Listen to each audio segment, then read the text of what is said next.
हमारा अगला शब्द है एब्जेक्ट। अब एब्जेक्ट का मतलब क्या होता है? ये एक एडजेक्टिव है और इसका मतलब है किसी चीज की सबसे सबसे खराब हालत।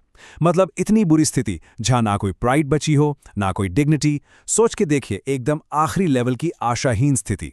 हम इसका यूजुअली बहुत ही एक्सट्रीम नेगेटिव सिचुएशंस को बताने के लिए करते। चलिए इसको एक एग्जाम्पल से समझते हैं, तभी अच्छे से क्लियर होगा। ध्यान से सुनिएगा। They lived in abject poverty. अब देखिए, यहां सिर्फ पॉवर्टी नहीं कहा गया, बल्कि एब्जेक्ट पॉवर्टी कहा गया है। इसका मतलब है कि वो लोग सिर्फ गरीब नहीं थे, बल्कि बेहद ऐसी दयनीय गरीबी में जी रहे थे जहां शायद उनके पास खाने पीने जैसी बेसिक चीजें भी नहीं थीं। एब्जेक्ट यहां उस गरीबी की गहराई को, उसकी इंटेंसिटी को दिखा रहा है। ओके, एक और एग्जाम्पल देखते हैं। सुनिए, the project was an abject failure. अब इसका क्या मतलब हुआ? यहां एब्जेक्ट फेलियर को और पावरफुल बना रहा है। इसका मतलब ये नहीं कि प्रोजेक्ट थोड़ा सा फेल हो गया, नहीं, इसका मतलब है कि प्रोजेक्ट पूरी तरह से, एकदम बुरी तरह से फेल हो गया, एक कंप्लीट डिजास्टर। समझ रहे हैं ना? ये उस फेलियर का लेवल बता रहा है।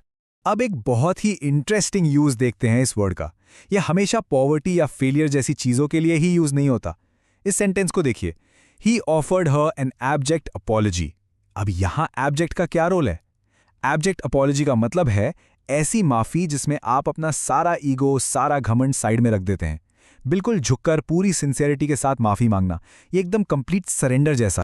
आपने ये वर्ड अक्सर न्यूज़ में या थोड़ी फॉर्मल राइटिंग में देखा होगा। जैसे इस न्यूज़ रिपोर्ट की लाइन को देखिए, the committee condemned the abject cruelty of the new policy.